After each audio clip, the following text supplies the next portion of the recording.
Hi folks, I'm Steve, welcome to the channel. We're at a time of the year where this year's summer holidays are all over and some of us are starting to think about next year's.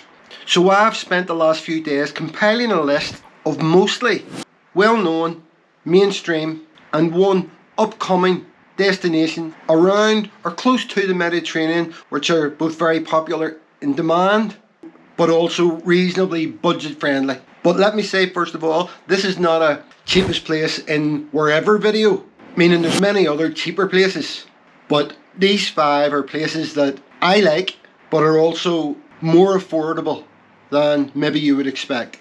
Now I've considered loads of well-known and favoured vacation spots in various countries and dwindled them down to these 5 because they're all places where you can stretch your hard-earned cash fairly far, considering that they're mostly well-known, popular destinations and still enjoy everything you could wish for without breaking the bank. Now, 4 of the 5 well-known, the other 1 not so well-known but becoming increasingly mainstream. All 5 places offer, for what you get, in my opinion, affordable accommodation options, lower cost food and drink and attractions, activity, entertainment and shopping, making them ideal for budget-minded travellers like myself who still want to go to popular locations. As anyone who follows the channel knows, I don't like to overpay or pay too much for accommodation. But although I don't need 5-star accommodation, I do like a decent hotel, and I have certain requirements that I try not to fall below, although I would on occasion. And they are swimming pool, air conditioning, balcony and a decent view. Also, I never book breakfast or meals. I've been to all 5 countries, but I haven't been to all 5 actual destinations. I've been to 3. Now, for all 5 places that I've chosen, I'm going to break down the basic average costs of the things you're most likely to be spending your money on. So I'll look at flights, accommodation, food, drink, stuff like that, and hopefully give you some useful information along the way. Now, please keep in mind, when talking about these type of costs, there are a million people with a million views on how much things cost. So although the figures I'm going to provide you with are accurate on average, they are just averages and my experience, my personal experience. Now, before we get started, if you like the video, please give it a thumbs up. Only take a wee second, wee thumbs up. Really helps the channel. I can't tell you how much it helps the channel. And if you want to see more videos, love you to subscribe. And if you want to be reminded of videos, hit the wee bell icon. I'm going to use flights from the UK in July of 2024 as my examples. And it's Skyscanner's averages you're going to see. But depending on when you book and how hard you try, you may well get cheaper flights. I would expect to pay less for most of these flights that we're going to look at now. So I'm going to start off with Italy, and for this first suggestion I'm not going to choose a particular location because there's a couple of different places that I want to show you. I recently travelled around Italy for a month or so and fell in love with it, especially Tuscany and the Amalfi coast. So why is Italy on my list? First of all, it's surprisingly cheap to get there. While their costs are generally low, it's beautiful. The weather is fantastic during the summer, and amazingly, not a lot of people go there. And I don't understand why that is. I know so many people that have never been. It just seems to be one of those places where everybody would love to go, but few people do for some reason. So I'm going to go about this first destination by listing some of the reasons I think Italy is a wonderful place to holiday. Starting with history and culture. Italy's home to some of the most iconic historical and cultural landmarks in the world. It's got the Colosseum, the Leaning Tower of Pisa, Pompeii, which I loved and probably enjoyed more than any other historical place I've ever visited, and the Trevi Fountain. among many, many, many, many more. It's also spread throughout the country, got world-renowned museums. I went and spent a couple of days in Vinci and at the Da Vinci Museum, and it was just incredible and beautiful. And of course it's also got the Vatican in Rome, if you're into religious places. Next, food and wine. Italy is a foodie paradise with, as we know, world-renowned cuisine, including pizza, pasta, gelato, and wonderful red, white and rosé wines, homegrown. And there's the stunning coastline and beaches. Italy has one of the most amazing coastlines in the world, and nowhere more wonderful than the Amalfi coast, incorporating just the most spectacular coastal towns you could ever imagine. And of course there's also Italy's spectacular mountains and scenery. It's home to some of the most beautiful mountains in Europe, including the Alps and the Dolomites. You can go hiking, skiing, snowboarding, paragliding in the mountains, or just enjoy the spectacular scenery. And also, Italians are known for their warm hospitality and friendly nature, although I wouldn't say that when you're driving the car. They're not just as friendly.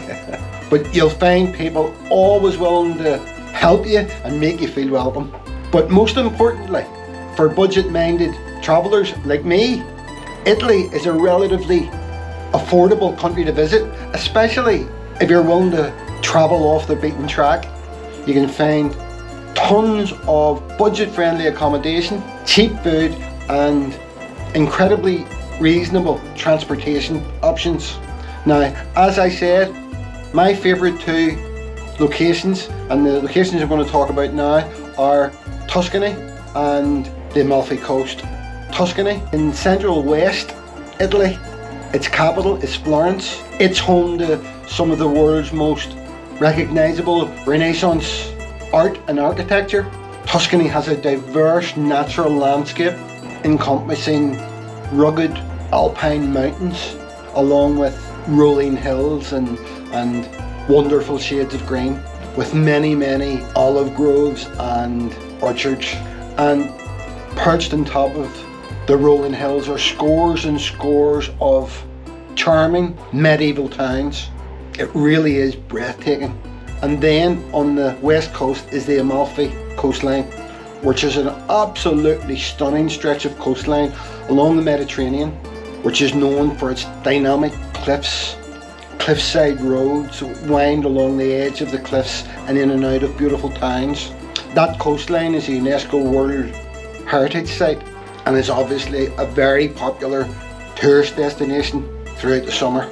A lot of the towns along the Amalfi coast are perched perilously on the cliffs with colourful houses cascading down to the sea and walkways and small beaches. So Italy, and especially Tuscany and the Amalfi coast, are truly unforgettable destinations.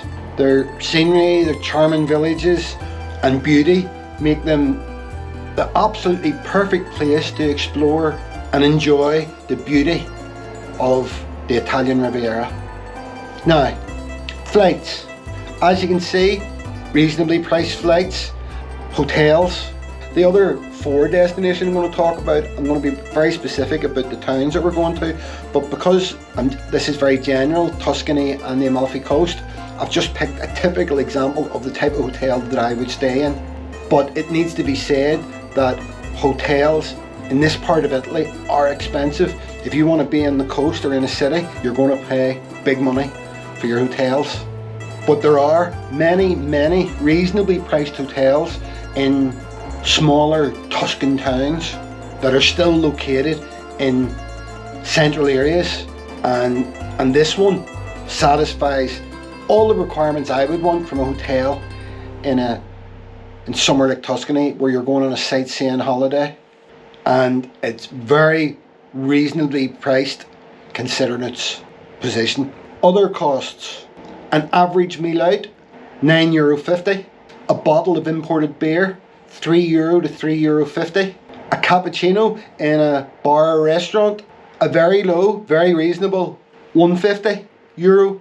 And as I'm going to use throughout this video, as an example, a McMeal in McDonald's, $7.90. So that's it for Italy. What a wonderful country, a must visit. But now, time to move on to destination number 2. Sorry about that, number 2. And one of my favourite places in Europe, and it's Croatia. And more specifically, Split in Croatia. Up until a few years ago, Croatia was fairly unknown to me. I had no real idea that it was a tourist location. Never mind, one of the most beautiful countries in Europe. Easily.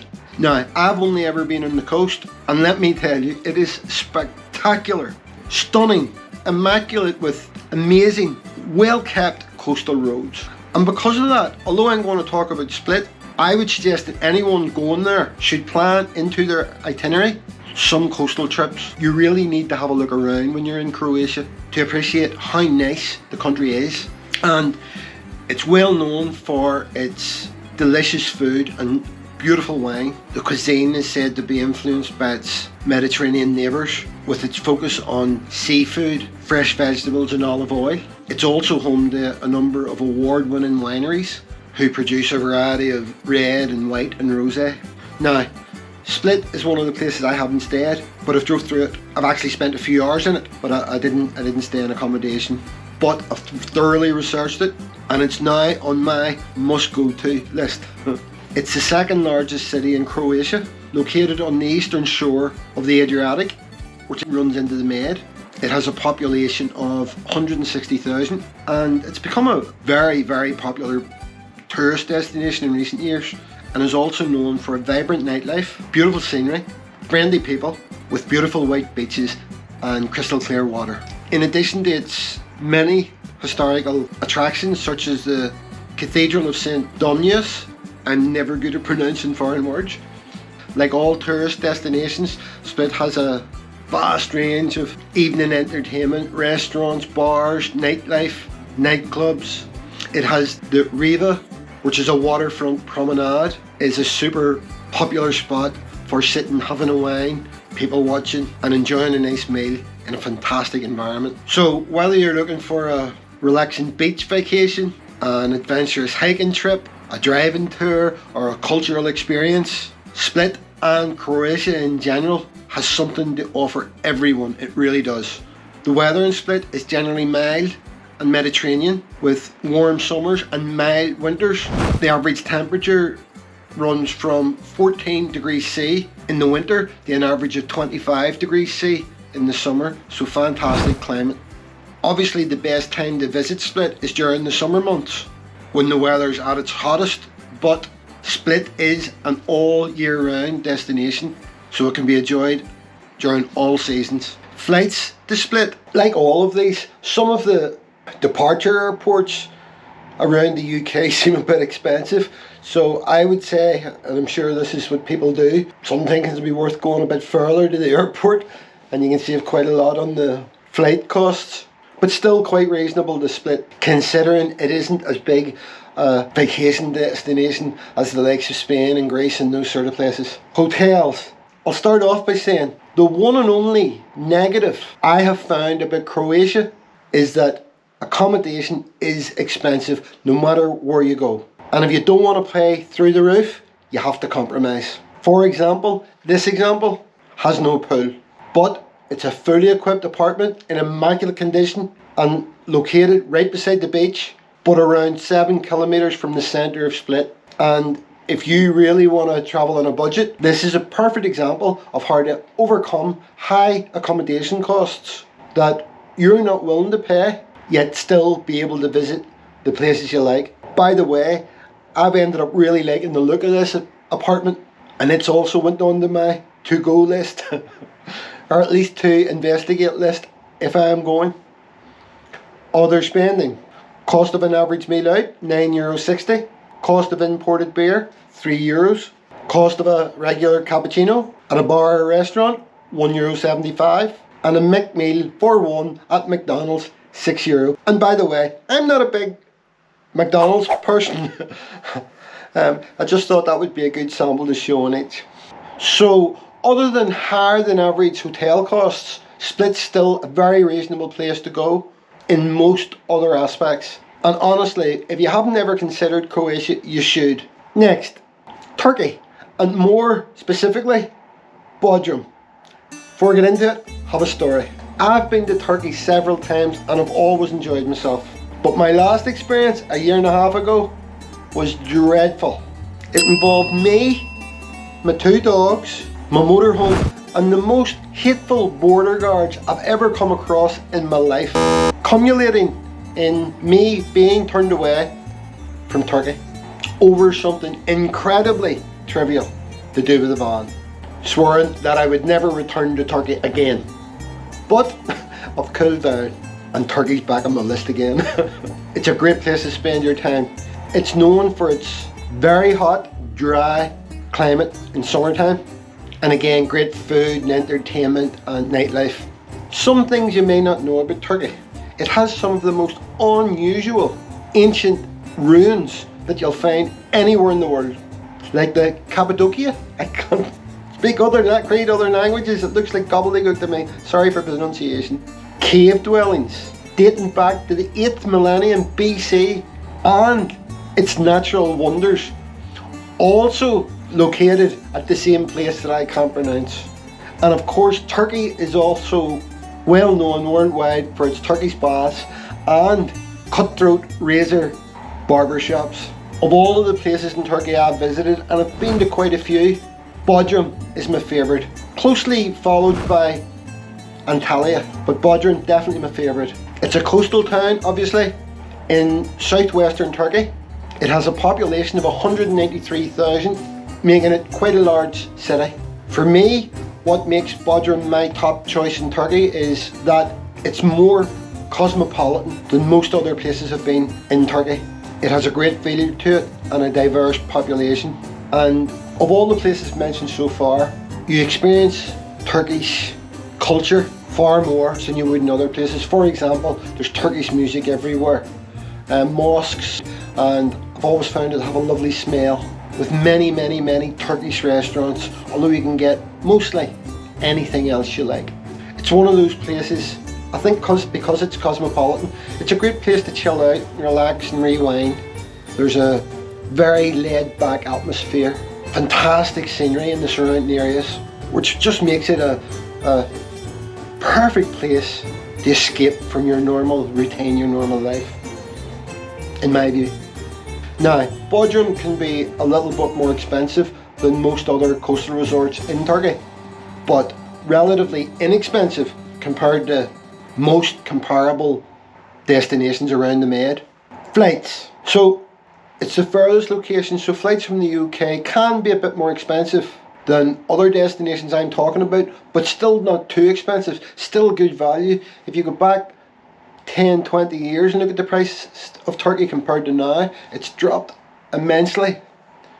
Hotels, there's plenty of reasonably priced hotels in central Bodrum. Now, this example I'm using, this has got all my ideals in it, but you can also find much cheaper accommodation depending on your requirements and how fussy you are about the location you choose, like the edge of the town.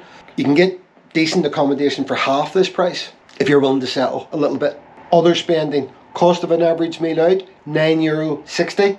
Cost of an imported bottle of beer, an amazing €1.40. Cost of a regular cappuccino at a bar or restaurant, €2.55. And McMeal for one, I think I was advertising for McDonald's. At a McDonald's, €5. Now, one additional point, if you go self-catering to Bodrum or Turkey and you're willing to do your own cooking, in general, supermarket food is super cheap. For example, a pint of milk costs €70, a loaf of bread costs €80, 12 pack of eggs, €135. So fantastically cheap. So it's one of those locations, more so than any I've mentioned so far, where if you really want to go cheap, you really can. Now, moving on to my fourth destination, and we're moving to North Africa, Tunisia, and specifically Hammamet. I think I pronounced that properly. Tunisia, which is officially the Republic of Tunisia, is the most northern country in Africa, and it's bordered by Algeria in the west and Libya to the southeast. So you don't really want to holiday too close to Libya, and it's located right along the Mediterranean Sea. I've been there once for a short period, drove through it, but it was quite a long time ago, so I don't remember that much about it. But after reading and watching videos and getting myself up to speed with how it is now, it's now somewhere that I would like to try and visit again and stay in for a while. It's becoming more and more popular over recent years, and it's made it into my top 5 for good reason. It's known for its Mediterranean beaches, ancient ruins and desert landscapes. Some of the most popular tourist attractions in Tunisia are Carthage, which was an ancient Phoenician city state, which was once one of the most powerful empires in the Mediterranean. Also Sousse. Sousse is a coastal city with a well-preserved Medina, Old Town, and the Medina is again a maze of narrow streets and alleyways lined with shops and mosques and cafes. And then there's Douce, which is considered the gateway to the Sahara Desert, and it's a popular place to go for camel safaris and all sorts of desert activities or adventures. Hammamet, the place that I've chosen, is a resort approximately 60 kilometers north of the capital Tunis, and obviously on the Mediterranean Sea. And the town is divided into 2 parts: the Medina, the old town, and the modern resort area, which is built really specifically for tourists, to accommodate tourists. So it has everything in it that you could possibly want as a tourist destination. And by the way, the Medina is another UNESCO World Heritage Site, and it's also a home to the Casbah, which is a fort built in the 13th century. The resort area is home to a variety of hotels, restaurants, bars, nightclubs, wonderful beaches lined with palm trees, and it looks beautiful. Flights. As you can see, flights are very reasonable, although from what I can find, there is a limited number of UK airports that accommodate flights to Tunisia. This example of hotel is situated in the centre of Hammamet, and it satisfies all of my requirements. And of course, again, there are many alternatives at cheaper cost if you're, for example, willing to do with a swimming pool or a balcony or being a bit further away from the centre. And I would say, any of you who go and look at the prices, you'll find a lot cheaper. And I think if I was actually going there, because of the massive savings that can be had by sacrificing a little bit, I think I'd probably look for somewhere else that's going to be much cheaper. Other spending. The cost of an average meal out, wait for it, €2.78. Cost of an imported bottle of beer, €1.45. Regular cappuccino in a bar or a restaurant, wait for it, 56 cents. And a McMeal for one at McDonald's, €3.50. So very, very cheap day-to-day spending. And when I seen those prices, I was quite surprised, because I said I was there years ago, and although I don't remember much of it, I remember thinking it was a lovely place. So I'm really surprised that prices are so low. Alright, so finally, another one of my favourite places in Europe. And remember, none of these have been in any particular order, which is Greece, and more specifically Corfu Island. I've been to Greece several times, including my most recent was in my motorhome a year and a half ago, where I drove right round almost the whole of Greece over a period of several weeks and thoroughly loved it, although at the time it was a bit cold in the winter. And a thing that stood out to me and I was really shocked about, and I shouldn't really have thought, I don't know why I thought this, I never expected Greece to be as beautiful as it is. Non-touristy, most of the places I went, and it's just stunningly beautiful, and there's so much to see, so much to look at. It was just a revelation to me. It's been a top modern day tourist destination from around the 60s, maybe the late 60s, but really took off in the 80s when the masses started to go there.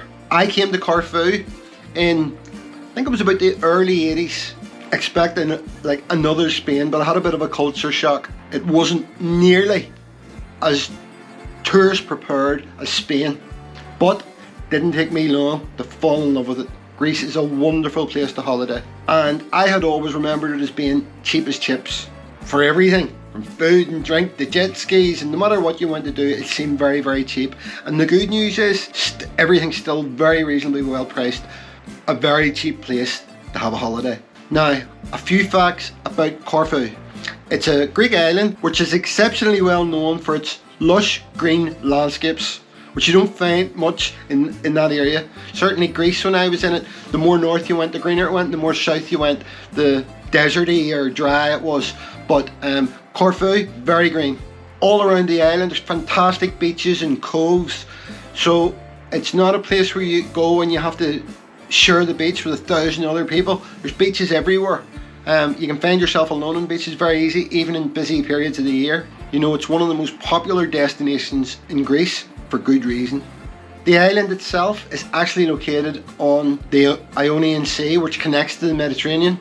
It has a large population of 100,000 people, and it covers an area of around 620 square kilometres. So it's a fairly big island. The main town in the island is called Corfu Town, and it's a UNESCO World Heritage Site, so very beautiful, very old. It has a population of around 40,000. It's full of Venetian era architecture, museums and churches, and the old town is a wonderful maze of narrow cobbled streets, alleyways and shops and cafes and restaurants lining the way. And as I think I've mentioned already, it has a wonderful vibe. It also has some of the most beautiful beaches in all of Greece. Snow white sand and crystal clear turquoise waters. I remember when I was there all that time ago, and that's 40 years ago now. Yep, 40 years, my gosh. I remember being amazed at how clear the waters were. Also, Corfu town has two very impressive fortresses at the entrance to the town. One is the old fortress and one's the new fortress, and it offers fantastic views of the whole surrounding area. The island has a vibrant nightlife scene with many bars and clubs and various other types of entertainment venue to choose from. Fantastic. The best time to visit Corfu is June to August, because it really slows down for most of the rest of the year, really becoming non-touristy. And because of that, it's super busy during the summer months. So you need to think about going there well in advance and get everything booked well in advance. Now, because of the island's large size, if you really want to see around, best to hire a car or a scooter, something like that. There are buses, but the service can be infrequent at best. I think that's fair to say, and especially outside peak season. Flights, again, very reasonable prices from most locations in the UK. Hotels. So this example I'm going to show you is perfect for me. And these prices are all per room, not per person. Now, other costs. The cost of an average meal out, €10. Cost of an imported beer, not too cheap, €3.50. Cost of a cappuccino at a bar or restaurant, €3. And a McMeal for one at McDonald's, €7. So great value for what you get. So there you go, that's my top 5. And by the way, if someone was to offer me a free flight to any of those 5 destinations now, I would choose Tunisia. It's the one that surprised me the most. It's really captured my imagination. So I think it's somewhere I'll be visiting in the not so distant future, especially as it'll be so easy to get to when I move back to Spain. Okay, so I hope you enjoyed that. I'm going to leave it off there. If you did enjoy it, again, please, thumbs up. Hit the wee bell icon if you want to be reminded, and if you want to see more videos, I'd love you to subscribe, and I'd love to hear your comments in the comments section below and any questions you might have. So until next time, bye for now.